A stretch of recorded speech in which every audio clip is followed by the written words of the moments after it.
Primeiro é essa questão da piscina, da praia, né? Eu lembro que a primeira vez que eu fui para a praia com a Ivana, ela falou, você tá parecendo menino, né? Porque eu tava comemorando mesmo, eu olhava, falava, nossa, como tá bonito isso aqui e tal. Então só quem usa óculos que sabe, né? Uhum. A gente quando vai para a água, você tira o óculos e você perde aquela beleza do local, aquela coisa. Então realmente encanta essa visão depois do tratamento, porque você nunca viu aquilo lá, né?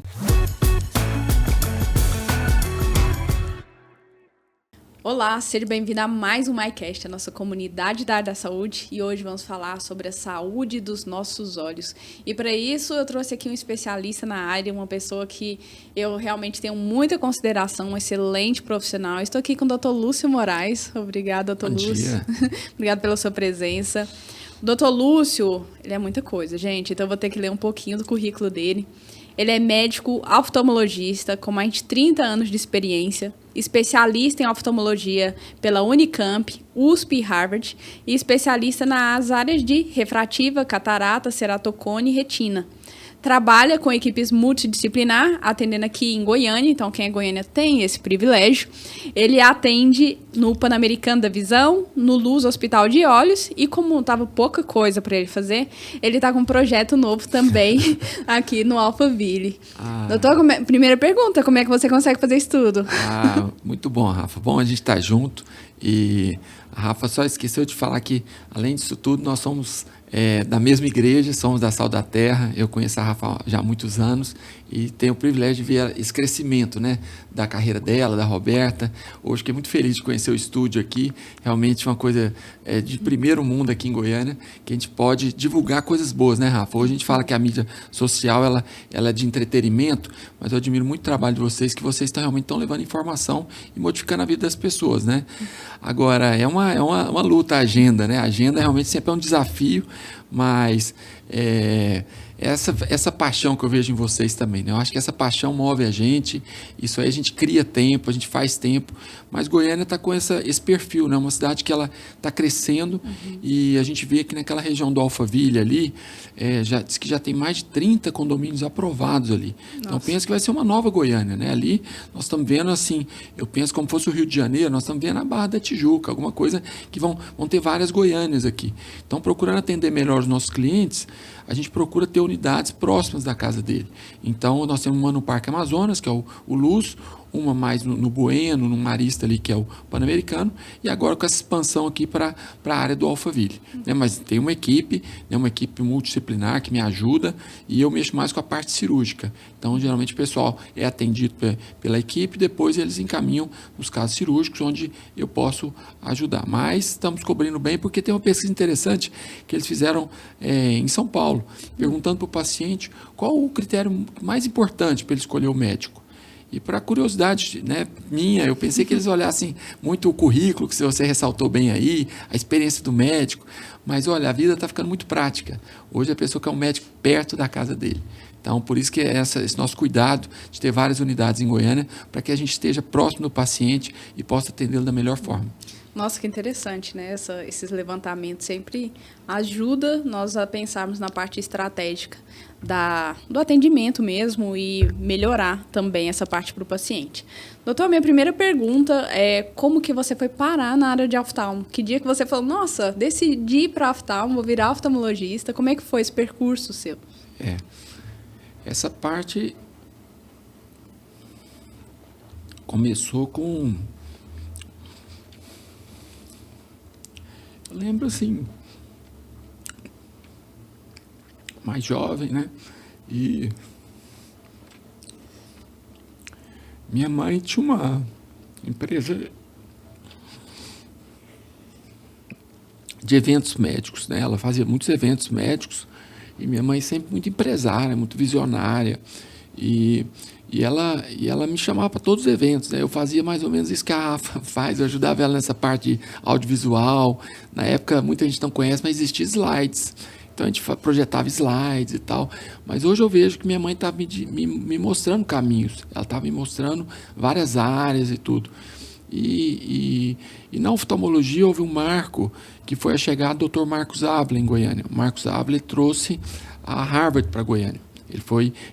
Basicamente ele colocou Goiânia no mapa da oftalmologia top, da oftalmologia a nível mundial. né? Então, e o Marcos chegou com toda aquela energia, com todo aquele conhecimento. E quando eu fui visitá-la a primeira vez, eu lembro que eu entrei na sala de cirurgia, aquele tanto de televisão, né? O Marcos sempre foi muito inovador, ele operando, mas a cirurgia sendo transmitida pela televisão, e muita tecnologia mesmo, imagens lindas, né? Eu vi o olho assim, foi uma paixão à primeira vista mesmo. Eu achei a imagem linda, o ambiente muito tecnológico e tal, então foi uma paixão mesmo, mas sem dúvida que foi minha mãe e o Dr. Marcos Ávila que me abriram essas portas aí, e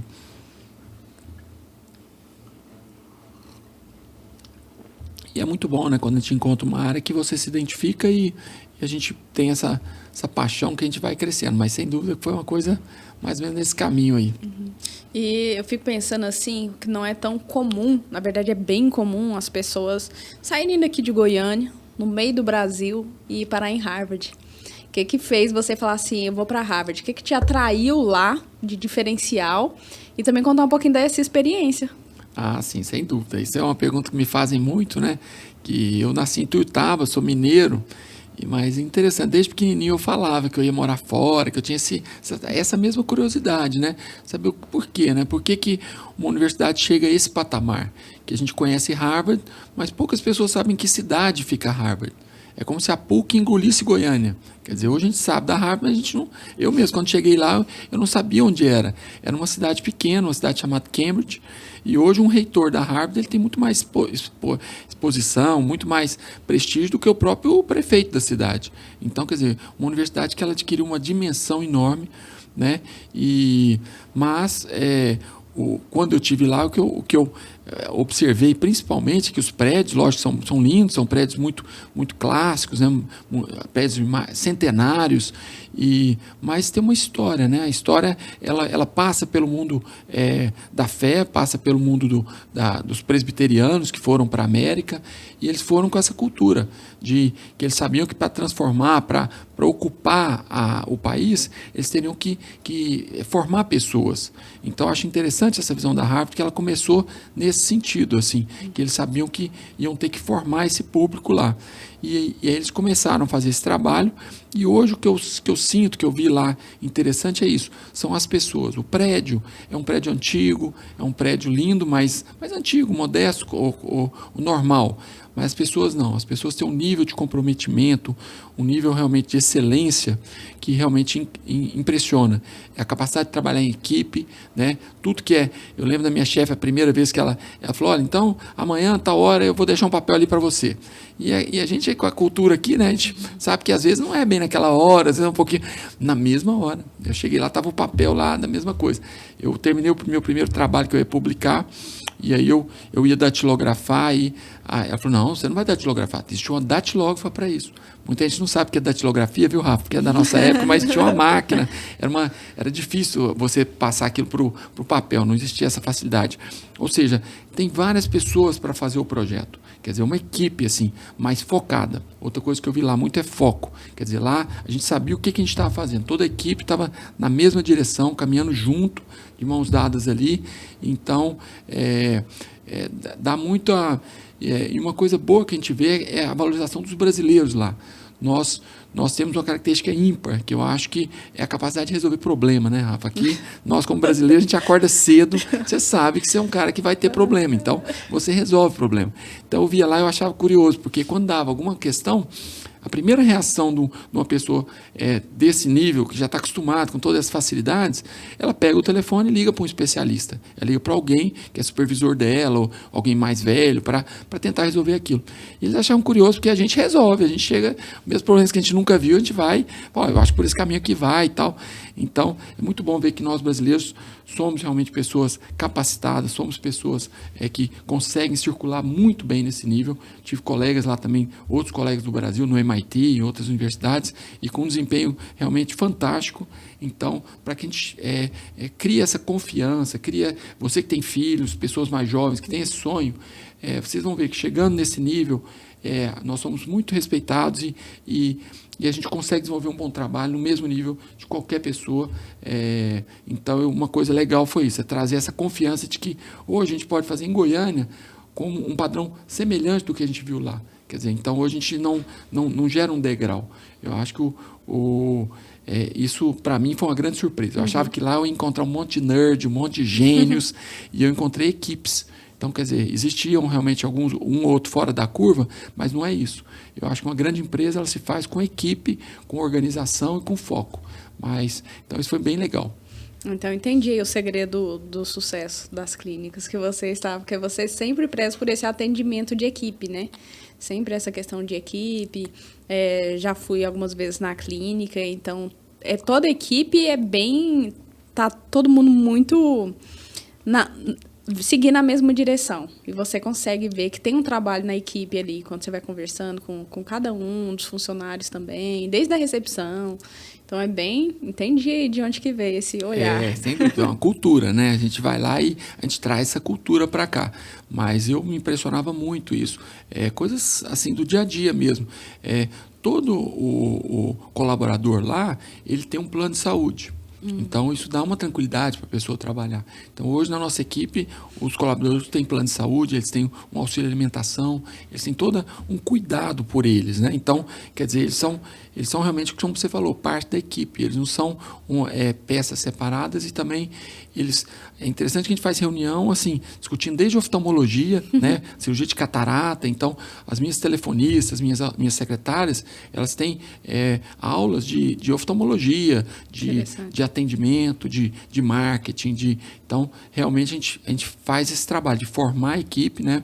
Porque em países como a Alemanha, por exemplo, se você é um encanador, você tem um curso, você faz 1 ano ou 2 para ser. No nosso país, diante dessa coisa fantástica do brasileiro, né, você tem aquelas placas assim, faz tudo. Então, sempre achei curioso aquilo. Faz tudo, ele é eletricista, ele é encanador, e faz mesmo, a gente sabe que ele tem. Mas se a gente pegar esse mesmo, faz tudo, que ele já tem o dom, ele já tem a habilidade, e dá para ele conhecimento, dá para ele base, né, dá para ele livro, né? Eu lembro que uma história que eu gosto muito, um dos meus ídolos é o Bernardinho, né, porque foi campeão de tudo, né, o nosso expert em vôlei lá, e quando eles perderam a Olimpíada, né, nos Estados Unidos, né, naquela primeira geração de prata que eles falam, eu achei interessante que no final do jogo perguntaram para ele, mas, Bernardinho, o que foi? O que faltou? O que faltou? E ele, como um gênio, né, ele falou assim, faltou livro, faltou estudo. Então, você pensar em vôlei, né, quer dizer, então isso eu acho que serve para todas as nossas empresas. Aqui no Brasil, a secretária, ela não fez um curso de secretária, ela veio do mercado. Então, e às vezes eu vejo o médico nervoso, né, o profissional nervoso, porque a secretária errou, a secretária tal. Mas o que você faz, né? Qual a sua parte nisso? Você está treinando ela? Você está realmente dando todas as ferramentas para que ela seja a melhor secretária possível? Mas que bom que você notou, porque realmente é uma cultura que a gente trouxe de lá e que a gente procura dar essa excelência em todas as partes do atendimento. É bem interessante isso que você falou da cultura, né, doutor?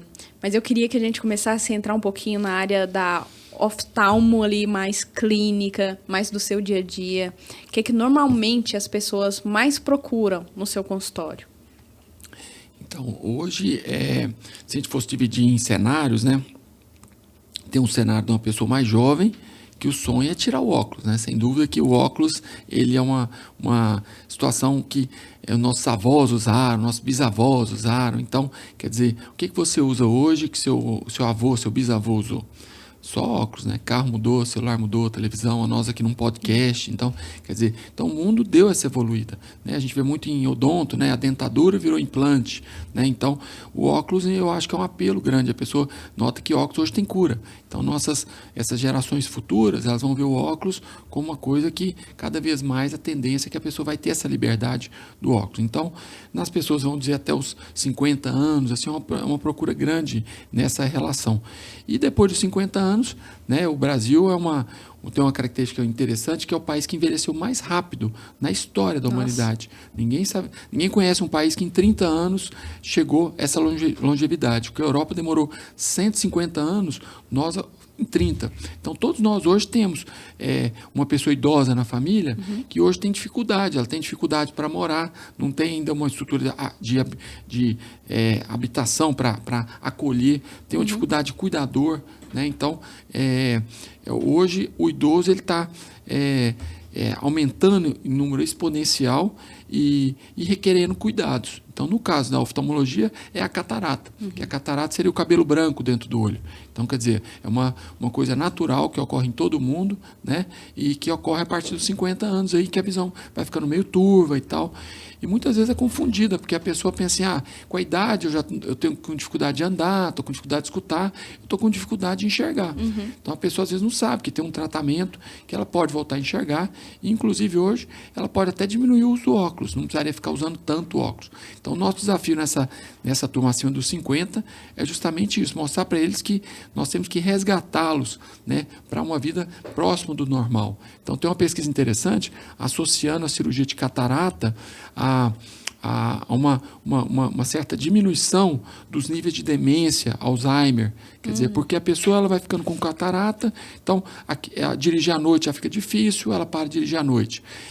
Ler fica difícil. Ler, ela vai ler, dar um soninho, então ela já diminui a leitura. Então, com isso, o cérebro da gente entende que aquela sala não está sendo usada. Então, é como se fosse na casa da gente. Você largou uma sala ali com a luz acesa, alguém vai lá apagar a luz, porque está gastando luz à toa. Então, o cérebro da gente ele é um cérebro econômico. Ele tem um certo tanto de energia, ele tem que gastar aquilo da forma mais eficiente.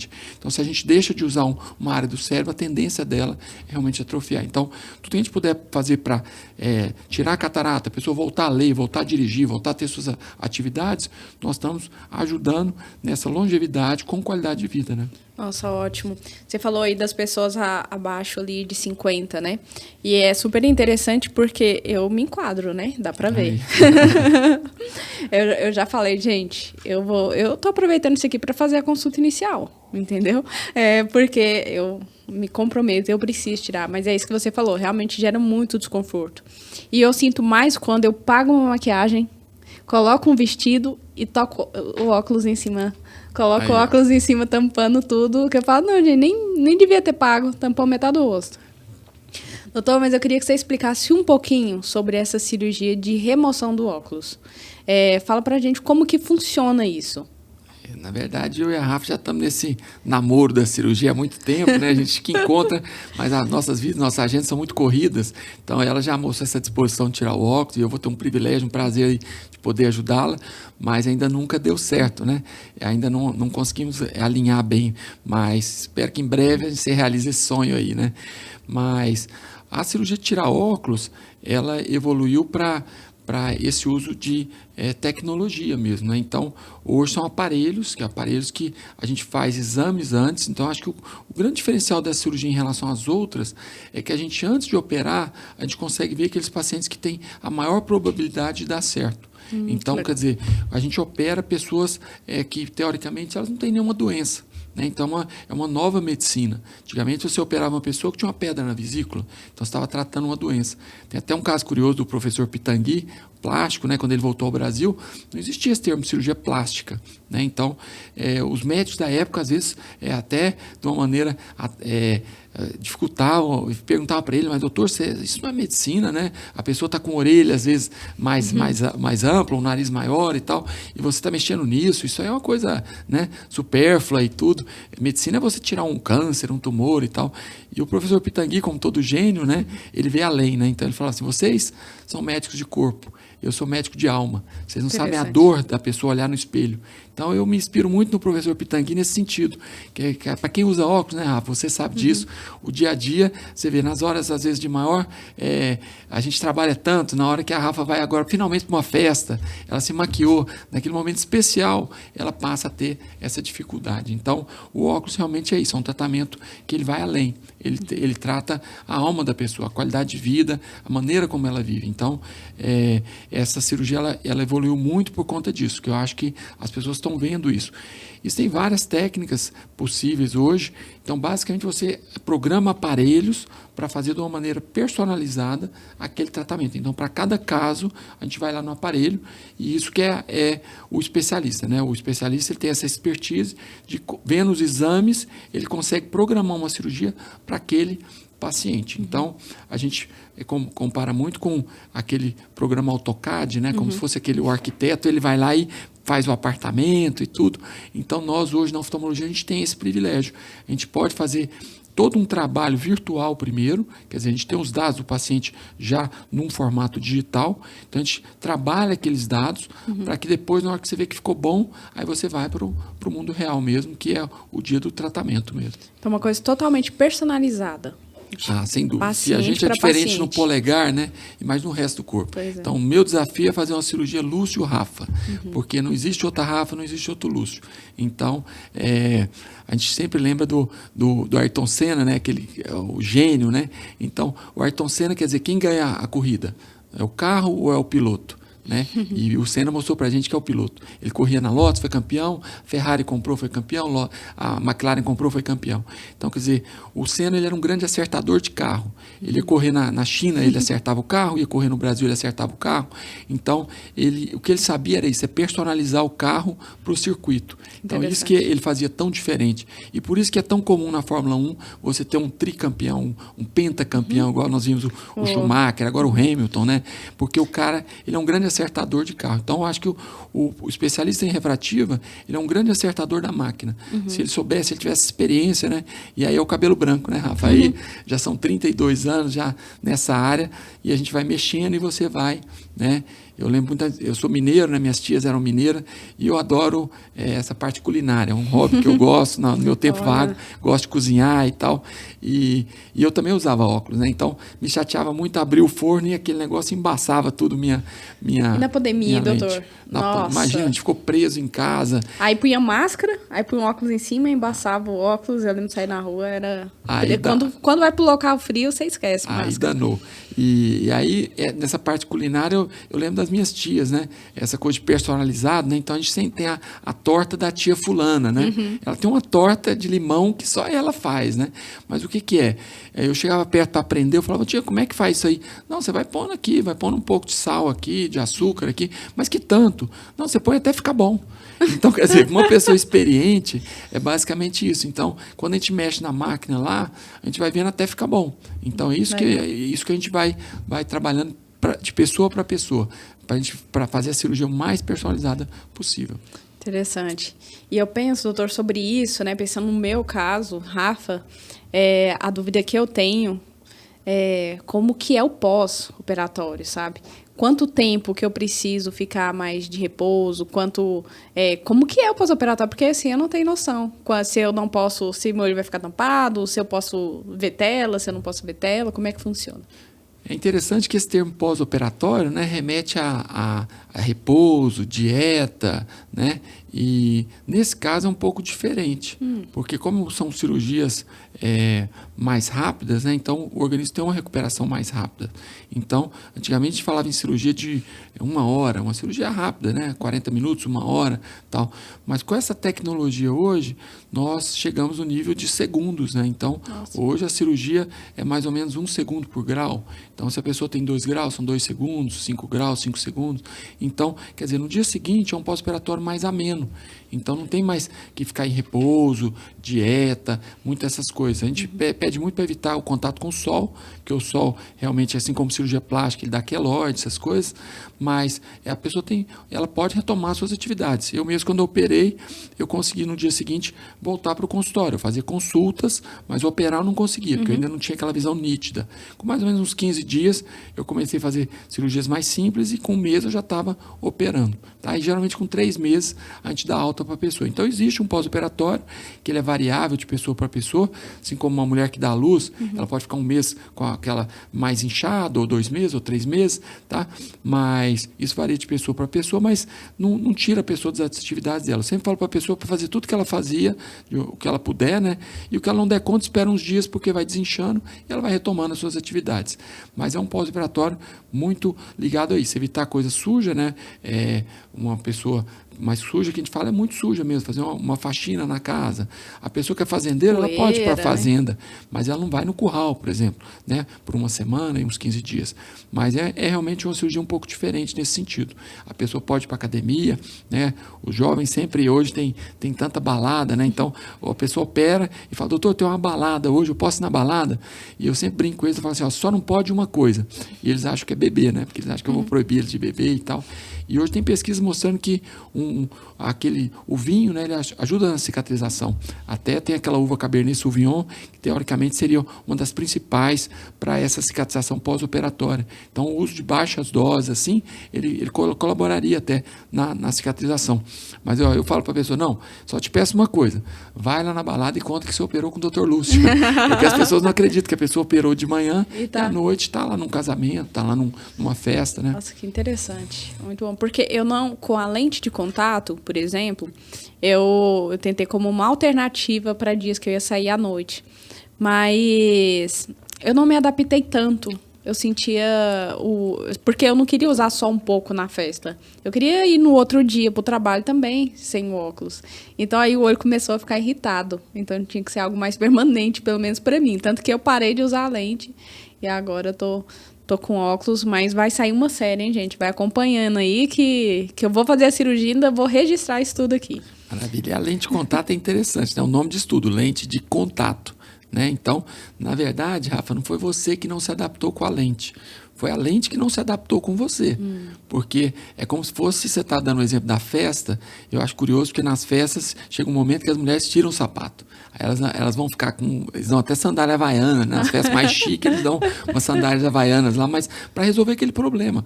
Porque ninguém aguenta aquela pressão. Então a lente ela trabalha também nisso. É uma pressão que se faz. Então é um contato e ela pressiona o olho.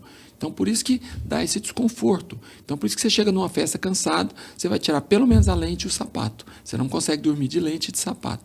Então, a lente, ela tem isso. Ela realmente, ela causa esse desconforto. O olho da gente, você vê, às vezes cai uma maquiagem, um suor, a gente já sente, mas não um plástico ali dentro. Então, por melhor que as lentes sejam, que evoluíram, mas na verdade isso que ocorreu com você é isso. O paciente ele começa com a lente, mas ele desanima. E o ano passado, eu até pus lá no meu Instagram é Dr. Lúcio, oftalmologista, para quem ainda não está seguindo, ele dou muita dica nessa área. Tá sempre... Vou deixar na descrição aqui também, quem Maravilha. quiser. E aí eu sempre vou vendo essas coisas e vou dando essas dicas. E me chamou a atenção um caso aqui em Brasília, uma cantora, que ela perdeu a visão por conta de lente de contato. Nossa. Então você teve esse bom senso. Na hora que você viu que ela estava machucando, quer dizer, uma dor é sempre um sinal de alarme do organismo. Então o organismo da gente ele trabalha assim. Como você está na sua casa, tocou um alarme, pode ser um ladrão, pode ser um gato, mas é um alarme. Então você tem que respeitar aquele alarme. E você respeitou. Você falou, eu parei de usar, porque eu vi que aquilo lá não estava legal, meu olho estava ficando vermelho e tal. E essa cantora, ela conta bem a história dela, que ela continuou usando, ela não respeitava aqueles limites da lente. Então eu falo muito para os pacientes, a lente ela vem lacrada. Ela vem com aquele mesmo lacre da maionese. Então a maionese está na geladeira. Com um mês, se você comer ou não, aquilo perdeu. Então é o que as indústrias fazem hoje, uma morte programada. Então hoje tem engenheiros químicos, engenheiros que estudam como que aquela matéria vai se degradar, em quanto tempo, porque isso que é o giro da empresa. A empresa vai vender mais lentes, vai vender mais barbeadores. Então, é o que eles fazem, né? Por isso que o pessoal fala, os equipamentos de antigamente duravam mais. É porque hoje é uma morte programada. Tem uma morte programada. Exatamente. Então a gente tem que estar atento a isso, porque se você olhar assim, você olha a lente está boa. Você olha, não, está limpinha, dá para ir. E aí você vê essa cantora contando que ela usava a lente, que era 30 dias, ela usava mais, ela usava piscina com a lente, quer dizer, ela transgredia. Então, a história do carro, você pegar um carro e dirigir bêbado, dirigir correndo, você vai arrumar problema. Agora, imagina, uma pessoa jovem perdeu a visão por conta de lente de contato. Então, às vezes o pessoal fala, você não tem medo de cirurgia? Eu falo, não, eu tenho medo de lente, porque lente você está me contando que machucou seus olhos, estou te contando um caso grave que a pessoa perdeu a visão. Tem que ter um cuidado com a unha, a gente usa unha grande para tirar. Pronto, ali. né? As primeiras vezes minhas, às vezes passei até sufoco, porque eu falei, gente, será que não tem um número que a gente liga e vê um especialista tirar a lente do meu olho? Porque eu não conseguia tirar, tirei só do um, aí o outro não tinha, aí eu não conseguia enxergar do outro para tirar a lente. E eu lembro quando eu voltei para Goiânia, eu dava muito plantão e eu pegava na época de pecuária, era muito frequente. Agora vem chegando maio, junho, chegava o pessoal de madrugada lá na clínica com essa queixa. Meu olho está vermelho, eu não consigo tirar a lente. Então, achei que era só eu. Não, isso é um caso de pronto-socorro.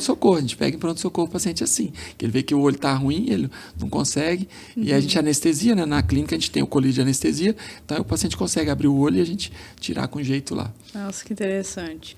Doutor, a parte dos jovens, nós entendemos bem que essa é o sonho, o objetivo nosso é ficar com essa liberdade dos óculos, né? De poder enxergar, ir para qualquer lugar, ir para uma piscina, né? Nossa, eu ia pra piscina com óculos, porque senão eu não via ninguém e eu tava lá conversando com os outros, desconhecido, achando que era outra pessoa.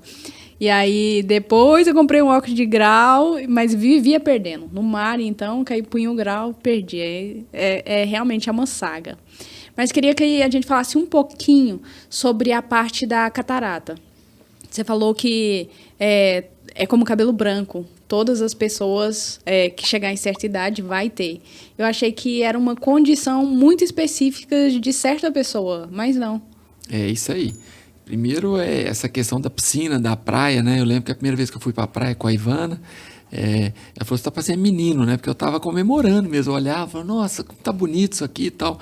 Então, só quem usa óculos que sabe, né? A gente, quando vai para a água, você tira o óculos, você perde aquela beleza do local, aquela coisa. Então, realmente encanta essa visão depois do tratamento, porque você nunca viu aquilo lá, né? Mas como você me deu essa liberdade, né, no começo, eu vim aqui hoje e falei, a Rafa é uma expert nisso aqui. Falei, qual é a pegada do podcast, né? Ela falou, não, é uma conversa entre amigos, assim. Então, eu vou ter a liberdade de perguntar, assim, como médico, assim, por que as pessoas não operam, assim? O que você pensa que são os principais obstáculos, assim, de uma pessoa fazer uma cirurgia refrativa? Porque óculos, eu acho que quase ninguém gosta de óculos, né? Mas por que elas não caminham para a cirurgia, assim? O que você acha que são os principais fatores que impedem? Olha, eu penso que às vezes uma falta de conhecimento de entender que às vezes que existe uma cirurgia que pode te dar uma liberdade, que eu ouço muito pessoas falando, faz a cirurgia, mas não é garantido que você vai ficar sem óculos ou quase ninguém fica. Então, eu vou me sujeitar a uma cirurgia para continuar de óculos. Então, eu acho que isso é uma das questões. E outra questão, eu não sei como que é o pós-operatório, por isso que eu fiz logo essa pergunta, que eu falei, nossa, que eu imaginei, vou ficar 15 dias sem olhar a tela, então tem que ser nas minhas férias. Então, eu já tenho que me organizar nas férias para ficar uns 15 dias sem olhar para o celular. Eu já entendi essa parte. E o medo de... Posso perder a visão numa cirurgia dessa? Não sei, por exemplo, eu falo, mãe, eu vou fazer cirurgia. Ai, cirurgia no olho é tão arriscado, filha. Não sei, hein? Então, eu acho que seriam essas 3 objeções minhas, assim. É interessante, né? Porque isso realmente a gente vê muito nessa linha, assim, né? A primeira é o medo. Sem dúvida tem pesquisa mostrando que o maior medo das pessoas é a morte. Porque a gente, né? E o segundo maior medo é perder a visão.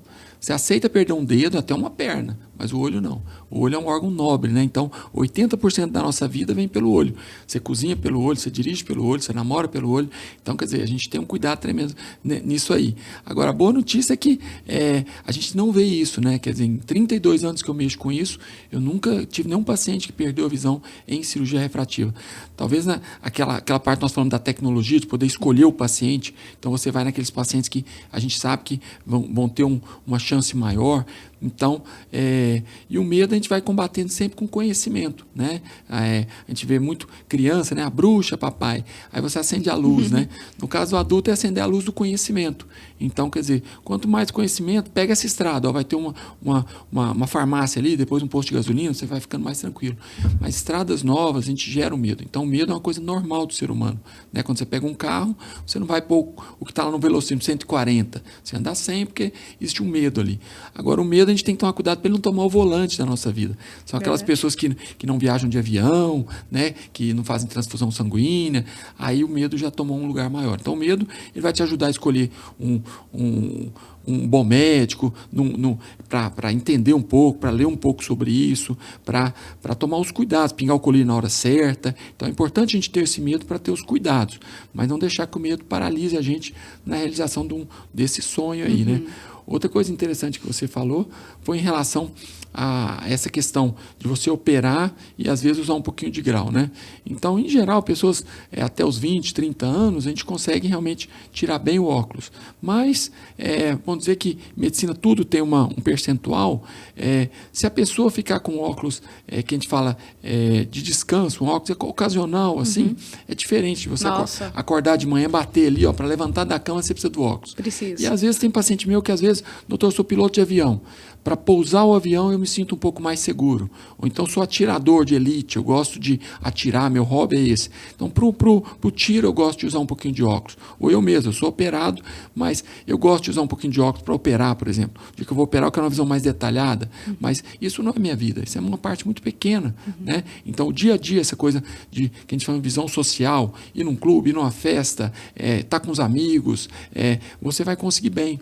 E na verdade, esse 100% não existe em área nenhuma, né? Então, quando eu escuto essas objeções no consultório, por exemplo, o cara é fazendeiro, eu falo, então, você quando planta soja, você colhe 100%. Eu falo, não, doutor, é melhor. Eu até aprendi isso, que diz que soja é 92%, 94%, mas ninguém chega em 100%. Né? Então, quer dizer, isso é uma ilusão. Até nessas tecnologias, você compra um iPhone 15, ele está te contando que o ano que vem ele vem com 16 para corrigir aquele outro que não era 100%. Então, quer dizer, é importante a gente quebrar esse mito da cirurgia que, mas não fica 100%. Mas, na verdade, nada na vida é 100%. Agora, ela fica bem próxima, sabe? Eu sou operado há muitos anos, estou aqui sem óculos, então a gente consegue fazer as coisas principais da vida tranquilamente sem óculos. Nossa, que interessante. Eu falo, se aí melhorar minha visão 50%, já fico feliz. Porque se eu tirar o óculos... Não, é bem mais. Pode ficar tranquilo que a gente eu já vou ficar super feliz. A gente trabalha na casa da soja, em 90 e tantos, aí a gente vê tranquilo. Nossa, tá, e pacientes quanto mais jovens, mais próximos de 100%, lógico. Né? Então, até 30 anos, aí eles ficam bem próximos, assim. Mas isso é variação individual, mas a pessoa tem que ter eu diria, essa sabedoria mesmo, né? Porque é isso que a gente está vendo aí nessa área, por exemplo, da estética, das cirurgias plásticas. A mulher olha no espelho, não ficou perfeito, não ficou 100%, o que ela faz? Como a primeira cirurgia ficou 90%, falta só 10%, ela faz mais uma. Ela faz mais uma e faz mais uma. E a gente conhece, né, casos aí de pessoas que estão ficando deformadas porque elas estão procurando um objetivo que não é o objetivo. O objetivo é você ficar livre dos óculos, ter uma vida melhor, com qualidade de vida. Tá? Mas se você põe como o seu objetivo 100%, 1000%, cuidado, nem seu casamento vai dar certo. Eu estou casado há 32 anos, meu casamento não é 100%, mas graças a Deus tenho um casamento maravilhoso com a Ivana, mas os filhos não são 100%. Tá? Então, se a gente tem essa sabedoria, você vai adorar a cirurgia, porque você tem que comparar o antes e o depois. Como é que você ficou? O tanto que você melhorou. Então, se você melhorou bastante, você teve essa independência do óculos, então valeu. Muito bom. E para as pessoas mais de 50, né, que a gente está falando sobre a catarata. A catarata, quais são os tipos de tratamento? É sempre cirúrgico? E como que é, se for cirúrgico, como que é a cirurgia? A catarata como você bem disse, é o cabelo branco nos olhos, né? Então, todo mundo tem, começa em torno dos 40 anos, 50 anos vai aumentando, e aí, a partir dos 50, 55, começam as cirurgias, né, de catarata. E são vários procedimentos que a gente tem hoje que podem, basicamente, trocar aquela lente. Então, a catarata, ela seria como se fosse uma lente envelhecida, né? E essa parte da catarata, essa lente que troca, como que eu sei, tem algum sinal no meu corpo, porque eu sei que fala, nossa, eu acho que eu tenho que fazer a cirurgia de catarata? É visível, se eu olhar no espelho, eu consigo ver a mancha desse cabelo branco? Como a catarata fica atrás da pupila, essa parte colorida, então é difícil de ter esse aspecto. Então, o ideal é fazer aquelas consultas regulares, né? A partir dos 40 anos, o ideal é uma vez por ano você ir no médico oftalmologista para ele dar uma olhada em você. E aí você vai ver que muitas vezes ele vai dilatar. Ele vai justamente dilatar para tirar essa curiosidade. Ele vai ver o que está por trás da pupila. Né? Mas tem alguns sintomas do dia a dia que podem te chamar a atenção. Um muito típico é quando você começa a trocar o óculos e o óculos não fica bom. Então, você imagina, você faz um óculos depois de 50 anos, faz o óculos, aí você chega em casa, o óculos não está muito legal. Aí você vai na ótica, troca o óculos e o óculos novamente não fica muito legal. Então, na verdade, você está tentando pôr uma antena numa televisão que não está muito boa. Então, você tem que consertar a televisão, não é a antena ali. Então, essa troca de óculos frequente, que você vê que não está bom. À noite, quando você vai dirigir, você vê os faróis meio espalhados, então você vai perdendo qualidade de visão. A pessoa às vezes vai ler, dá um soninho, ela já fica mais desanimada para ler, porque dá um pouco de sono nela. Então, você vê que a visão não está funcionando muito bem.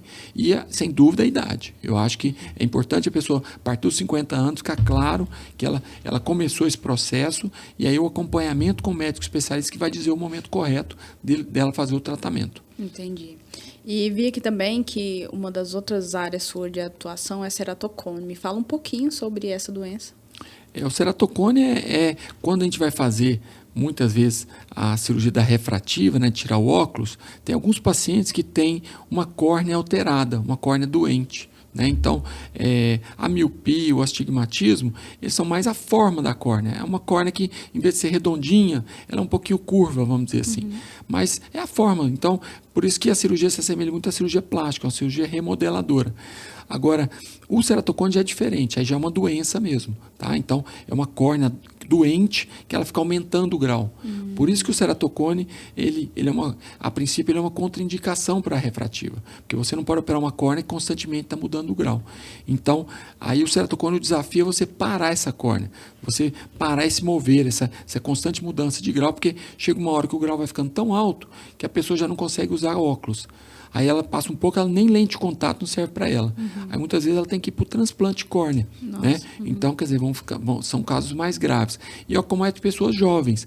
Então, o ceratocone começa em torno dos 10 anos de idade. Então, é importante quem tem na família alguém que fez transplante de córnea ou que tem ceratocone, ficar atento, porque às vezes meu irmão teve ceratocone, o meu primo teve ceratocone. Fica atento para fazer os exames de rotina. Hoje tem um exame que chama-se tomografia da córnea, onde consegue detectar muito bem a presença do ceratocone. Mas geralmente é isso, o paciente começa a fazer óculos, não dá certo, é o paciente que toda vez que vai troca o grau, e às vezes um aumento expressivo do grau, né? E ficar atento para isso, para que as pessoas façam esse exame regular, mesmo em crianças, né? Quem tem óculos na família, tudo, uma vez por ano, porque notou que está aumentando muito, e principalmente aumentando o astigmatismo, tem que ficar de olho, pode ser um ceratocone que está começando, e hoje nós temos diversos tratamentos para tentar bloquear esse aumento progressivo do ceratocone. Entendi. Então é por isso que a parte de ter uma certa estabilidade da visão antes de fazer a cirurgia refrativa. Com certeza. Eu sempre comparo com aquele atirador, né? Nós vamos dar um tiro. Aquela pomba tem que estar voando mais ou menos na mesma linha. Se aquela pomba está descendo e subindo, como é que eu vou acertar, né? Mas a estabilidade também não é igual. Tem que notar isso também. Porque toda pessoa que usa óculos, ela vai uma vez por ano trocar o óculos. Então, todo ano seu óculos muda um pouquinho. Porque é como a gente estava falando, isso é a forma do corpo. Então, igual o cabelo da gente cresce, às vezes o peso da gente altera de um ano para o outro, então o grau dá uma mudancinha. Ele não pode dar mudanças grandes. Mudança de 1 grau, 2 graus, não está na hora de operar. Por isso que geralmente a gente espera em torno de 18 anos, que o jovem com 15 anos está crescendo, o pé está crescendo, viram outras pessoas. Agora, a partir dos 18 anos, não, a tendência é o que a gente chama de flutuação, uma variação pequena, né? E isso, através dos exames, dá para a gente ver. Ou seja, você não precisa ter o mesmo grau para você operar. Você tem que ter um grau próximo, aquele grau que não está variando muito. Isso a gente considera o suficiente. Mas o ceratocone são variações grandes. 1, 2 graus de variação num ano. Tá? Então, aí esse a gente não recomenda a cirurgia. Nossa, que interessante. Doutor, e aqui nós temos um quadro chamado Mito ou Verdade, que eu faço umas perguntas bate-bola, jogo rápido. E a primeira pergunta, você vai ver que ela não é tão bem estruturada, porque surgiu na minha cabeça uma curiosidade que eu tenho e que toda pessoa que foi no oftalmologista tem. E eu falei, um dia eu vou perguntar. Não sabia qual era a hora apropriada. Nada melhor do que ter câmeras em volta da oftalmologista para não ter para onde fugir. Primeira pergunta do Mito ou Verdade. Vocês fazem pegadinha na hora daquele exame. O grau é esse? Ou é esse? É esse? Ou é esse? Tem hora que eu falo assim, eu já não sei, escolhe você. Então, assim, vocês fazem pegadinha, Mito ou Verdade? Não, ali eu vou te falar, viu? Eu posso compartilhar com você que o estresse é mútuo, porque pra gente também não é fácil, viu, Rafa? Quando a gente fala, esse ou esse, minha senhora, eu dei 2 opções. Ela fala assim, aquele terceiro, só existem 2, minha senhora. Então, aquilo ali vai virando um estresse entre ambos, porque a gente também, você quer uma resposta, a pessoa, esse ou esse. E aí, geralmente, eu falo primeiro ou segundo, para ficar clara a resposta. Primeiro ou segundo, a pessoa fala, esse. Esse qual, minha senhora? O primeiro ou o segundo? Mas, na verdade, aquele exame é o mesmo exame que nossos avós, nossos bisavós faziam na feira. Eles pegavam aqueles óculos, punham no olho, esse ou esse. Eles vão tentando achar um grau adequado. Então, aquele exame ele tem um quê de impreciso mesmo, porque depende do que a pessoa dormiu, se ela está atenta ao exame ou não. Então, é um exame realmente subjetivo. A boa notícia é que hoje tem uma máquina chamada de aberrômetro, né, que foi desenvolvido pelo pessoal da NASA. Aquele pessoal, quando manda os telescópios, o mais famoso foi o Hubble. E o Hubble chegou lá e ele era míope. Imagina, a maior tragédia num telescópio, não vê para longe, né? Então, os telescópios são como se fossem olhos humanos. Então, eles também têm miopia, astigmatismo, como a gente. E eles criaram uma máquina que ela consegue estimar o grau da pessoa. Então chama-se aberrômetro.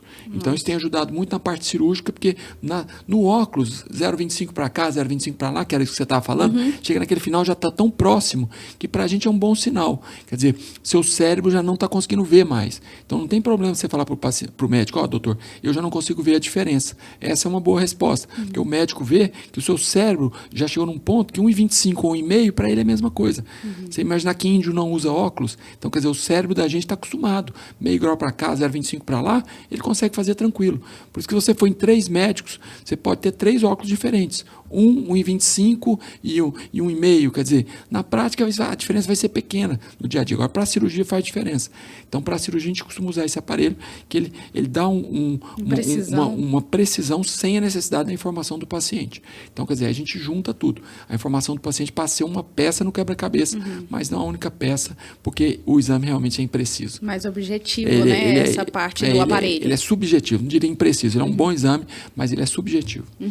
Que depende da resposta do paciente, Exatamente. Né? E a gente não sabe como é que cada um responde de uma forma. Mito ou verdade? O uso prolongado de telas causa danos permanentes aos olhos. Hoje a gente tem uma preocupação grande com as telas mesmo, né? Você vê que as empresas, a Apple está lançando monitores que se chamam de retina, né? Eles têm até o nome da retina do olho. Eles copiam para falar que é uma tela que teria mais harmonia com o olho. Então é um desafio, porque o homem nunca olhou para a luz. Sempre, desde a época do homem da caverna, o sol era aqui do lado. Nos ambientes, nós estamos no estúdio, e aliás um estúdio topíssimo aqui, estúdio de primeiro mundo, mas as luzes são sempre do lado. A gente não é acostumado a olhar a luz de frente. Tanto que a luz de frente ela tem a pupila, que a pupila fecha para proteção. Então o ser humano nunca olhou a luz de frente. Por isso que, desde a época da televisão, nossos avós falavam, não assiste muita televisão que machuca os olhos e tal. Então realmente o olho ele não gosta muito de muita luz assim. E na pandemia foi interessante, porque a pandemia foi um experimento mundial, onde as pessoas ficaram em casa e foram para a tela com vontade. Resultado, nós nunca vimos um fenômeno como esse. Um aumento de 40% na miopia mundial. Então, ou seja, 100 pessoas que entraram na pandemia sem óculos, 40 saíram de óculos. Então, aí nós vimos, respondendo a sua pergunta, a importância das telas na formação de grau mesmo. Então, hoje existem doenças, né, que a gente chama de CVS, Computer Vision Syndrome. Então, quer dizer, o computador realmente ele atrapalha o funcionamento normal dos olhos e pode gerar grau na pessoa. E as radiações que vêm dele podem ter alterações, tanto na catarata quanto na retina. Então, hoje já tem algumas lentes que visam proteger um pouquinho isso. Você pode diminuir um pouquinho o brilho, aumentar o contraste, e tem intervalos de repouso, geralmente 50 minutos, descansa 5. Né? E tem um trabalho interessante que eu vi de Singapura, que eles tentaram quantificar as horas. E eles falam em 4 horas, imagina. A Roberta, né? A Roberta, coitada. Fica no computador o dia inteiro. Ela vai ter que ir para a UTI dos óculos, porque a Roberta passa horas nisso, né? Editando e tal. Então, mas 4 seria o número saudável. De 4 a 6 médio, acima de 6 alto. Então, quer dizer, na verdade é um problema que ainda não tem uma solução plena, porque tem atividades como a de vocês, o cara que é programador, que ele vai ter que usar. Então, a dica que a gente dá é isso, é realmente ter as telas de maior tecnologia, né? Essas telas da Samsung, as telas da Apple são as melhores, e essas outras dicas que nós demos aí. Mas é um desafio, viu, Rafa? Mas sem dúvida. Hoje a Sociedade Brasileira de Pediatria ou oftalmológica tem uma certa idade que é 0 de tela. Até 2 anos, por aí, é 0. Então, quer dizer, para você ver como é importante isso. E eles mandam os meninos o quê? Ir para o sol, brincar, que era a nossa infância, né? Então, para a nossa época, a gente brincava na rua e tudo. tudo. Hoje as crianças estão sendo... tendo que ter uma receita médica para falar assim, sai da tela e vai brincar, vai tomar sol e tudo, porque isso é o contrário, aí favorece para a pessoa ter menos grau e tudo. Que interessante. Outra pergunta aqui é, mito ou verdade? Diabetes pode causar cegueira?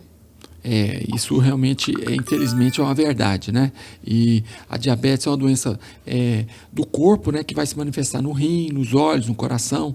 Então, agora, a boa notícia é que hoje a diabetes tem cura, né? Então, quando eu tive a oportunidade de ficar na Harvard, lá tem o Instituto Joslin. Quem tem curiosidade, com J, Joslin com N no final. Tá? É o maior instituto, eu acho que um dos maiores do mundo, é o Centro de Diabetes da Harvard.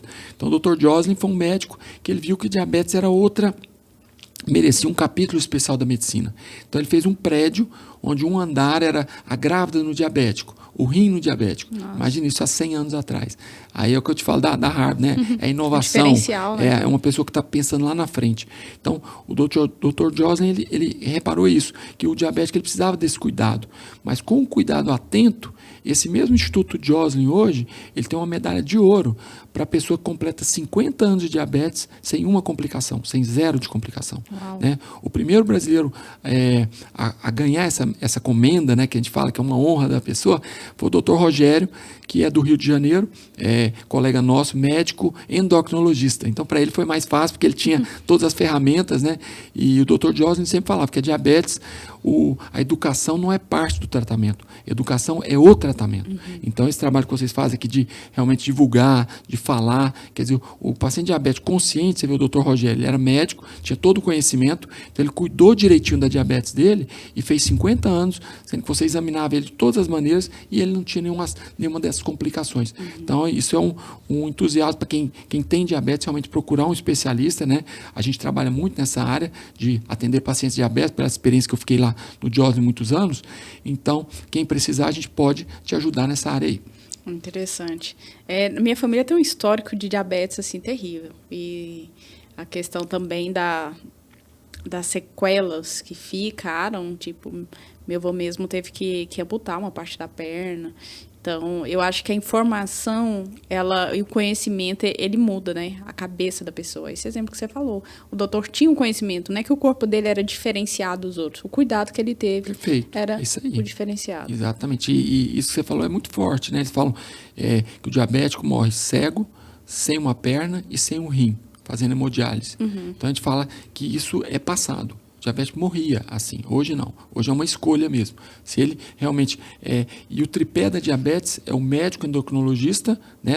Muitas vezes o paciente às vezes vai num clínico, hoje nós temos o endócrino, ele tem essa expertise mesmo, né? O nutricionista, né? Tem uma equipe mesmo. Às vezes a pessoa, eu sou diabético, é só não comer doce. Imagina, a pessoa hoje faz faculdade, né? Fica 5 anos, depois faz mestrado, doutorado, às vezes fica 5, 10 anos estudando nutrição. Então, se até jogador de futebol tem nutricionista, imagina um paciente diabético. Então, quer dizer, e nutricionista é uma profissão muito importante nesse caso. E o exercício, né? Hoje, a Academia Americana, ela fala em 200 minutos de exercício por semana. Então, é uma coisa prática, né? Seria mais ou menos uma meia hora por dia. Porque, às vezes, a pessoa complica, pode ser uma voltinha em volta da sua casa, pode ser um pilates, uma hidroginástica. Eu tenho problema na junta, faz um pilates, mas o importante é esses 200 minutos. Né? 200 minutos, ele já dá conta da saúde do seu corpo. Acima disso, aí é para modelagem do corpo e tal. Mas se você conseguir esse tripé, né, o médico, o nutricionista e o exercício, esses casos são casos do passado. Hoje a gente não precisa mais viver essas duras realidades que eram antigamente. Nossa, que bom. Uma perspectiva boa, né, para quem tem uma consciência e quer viver melhor, né? Envelhecer melhor. E fazer o exame, né? Você que tem na família uma vez por ano, fazer aquele exame, né? E eu gosto muito do exame que chama hemoglobina glicada. É um exame que faz em qualquer laboratório e ele dá os últimos 3 meses da sua glicose. Então é interessante porque aí ele considera o que você comeu, o seu exercício, quer dizer, seria como se fosse um exame que te mostra como está a sua vida naqueles 3 meses. Então é mais importante que aquela picadinha, aquele que às vezes dá um pouquinho alto, um pouquinho baixo, porque se você passou um estresse no trânsito, se você comer um pão de queijo, qualquer coisa coisinha ele vai alterar. Agora, esse de 3 meses, ele é mais fidedigno. Então, para quem tem história na família como você, eu recomendo que você faça realmente a hemoglobina glicada, tá? E esse realmente você vai ver que ali você vai ter uma noção melhor se você precisa ou não começar o tratamento. E quanto mais cedo começa o tratamento, lógico, melhor os resultados. É como se fosse um fogo, você apagar no comecinho, melhor. Depois que a casa queimou, aí é mais complicado. É mais complicado. Depois que alastrou, aí fica mais difícil. E a nossa última pergunta do mito ou verdade, que era uma dúvida que eu tenho mesmo, que é aquelas coisas que vêm das avós, que é coçar os olhos pode descolar a retina. Não fica coçando esse olho desse jeito não, menino. Aí, tá vendo? Então, o coçar o olho realmente preocupa, né? O olho é um órgão nobre. Você vê que a própria natureza já fez um arcabouço ósseo aqui. Para que qualquer coisa que for em direção ao olho, vai encontrar um osso para proteger. O olho está escondido mesmo. Você vê que a gente não vê no reino animal os animais coçando os olhos. Geralmente é o homem que inventou de pôr o dedo lá e coçar. Então, no consultório a gente sempre brinca, quer coçar, coça com o cotovelo, né? Com o cotovelo você pode coçar, ou seja, não coce os olhos, porque realmente hoje tem implicações nisso. Uma é a mudança do grau. Aquilo que a gente estava falando, o que aumenta grau na pessoa? É a genética, é a coceira no olho, né? E o uso de tela. São as 3 coisas que a gente sabe que aumenta grau, né? E pode aumentar grau num nível que esse grau começa a aumentar, que é o ceratocone. Então, o ceratocone, hoje a gente tem um mês do ceratocone. Vocês vão ver nas mídias sociais, no meu Instagram, sempre a gente valoriza muito. Foi criado esse mês do ceratocone. E lá a gente orienta muito as mães para que as crianças não cocem o olho, né? E coceira é alergia, então tem que levar no médico alergista e no médico oftalmologista para diminuir essa coceira. Não adianta só ficar brigando com a criança, não coce. Você tem que agir nesses 2 pontos. Quer dizer, no alergista e no médico oftalmologista. Mas, respondendo sua pergunta, sim, o coçar nos olhos pode causar vários danos, né? E então o ideal é realmente não coçar os olhos. Bem interessante. E doutor, eu queria saber se tem alguma pergunta ou alguma coisa que você fala, Rafa, a gente não pode sair daqui sem mencionar isso para as pessoas, que eu deixei batida aí, você fala, não, Rafa, esqueceu isso aí? Ou você acha que a gente conseguiu abordar uma pequena parte mais importante para as pessoas? Eu acho que cobriu muito bem, né? Eu acho que o mais importante é esse trabalho que vocês fazem, né? Divulgação e continuar isso, né? Eu acho que depois a gente vão ter outros bate-papos. Aqui é sempre um prazer vir aqui encontrar vocês, a gente poder conversar um pouquinho de uma coisa que a gente ama, né? Uma coisa que a gente adora. Mas eu acho que esse formato do podcast também eu adorei. É bem leve, né? E a gente consegue compartilhar. Mas eu acho que o mais importante, eu acho que a gente já fez, que foi as principais dúvidas e vamos deixar aberto aí, né? Para quem quiser mandar alguma dúvida e tudo, eu estou à disposição, né? A Rafa me encaminha, o que eu puder responder. Nós temos novamente, tem o nosso site, Dr. Lúcio oftalmologista.com.br e o Instagram, Dr. Lúcio oftalmologista, no mesmo nome, tá? E por ali também a gente conversa com as pessoas interessadas. Então, se você ficou com uma dúvida pessoal aí, a gente só não faz consulta por lá, né? Então, que às vezes a pessoa começa a ser tão específica e a gente até por questão legal mesmo, CRM e tudo, a gente não pode fazer consulta, né, por mídia social, mas tirar dúvidas e tudo, sem dúvida, estamos lá para isso, tá? E tem esses outros canais também que a gente pode continuar esse bate-papo aqui. Bacana. E nós temos o nosso momento mustache. Não preocupe, não vamos colocar um bigodinho. Tá. É uma lembrancinha do nosso apoiador, a mustache. Muito obrigado. Sempre maravilha. Uma lembrancinha para agradecer pelo seu tempo. Eu sei que é muito corrido, faz muita coisa. Nossa canequinha personalizada. Muito bom, ó. Com o nome da clínica, né? Eu acho que essas coisas que a gente acha legal, né? Na vida... pensando saúde juntos. My Clinic pensando em saúde juntos, né? Então, daquela propaganda, tem coisa que não tem preço. Isso não tem preço, porque isso fala do carinho, do cuidado da Rafa, toda a equipe, né, da Roberta, com as pessoas que trabalham com elas. E então, realmente, você vê que elas pensam em todos os detalhes, né? Podia ser uma caneca, mas você vê que todos os detalhes que eles fazem. Então, realmente, aqui a gente vê mesmo materialização desse amor que elas têm pelo trabalho e pelas pessoas todas que estão próximas dela. Muito obrigado, Rafa. Obrigada eu, doutor. Espero voltar privilégio. Sempre. Daqui uns dias vamos sim. Vamos continuar a nossa história, hein? Tô devendo tirar o óculos da Rafa. Em breve ela vai estar sem. Tá joia. Gente, obrigada. E você Você que ficou até aqui, não esqueça de se inscrever no nosso canal e compartilhar. Nós falamos aqui tanto como que a informação traz liberdade e saúde para as pessoas. Então, envie para uma pessoa, aquele seu colega que usa óculos. E não esqueça também de seguir as redes sociais do doutor. E até o próximo episódio.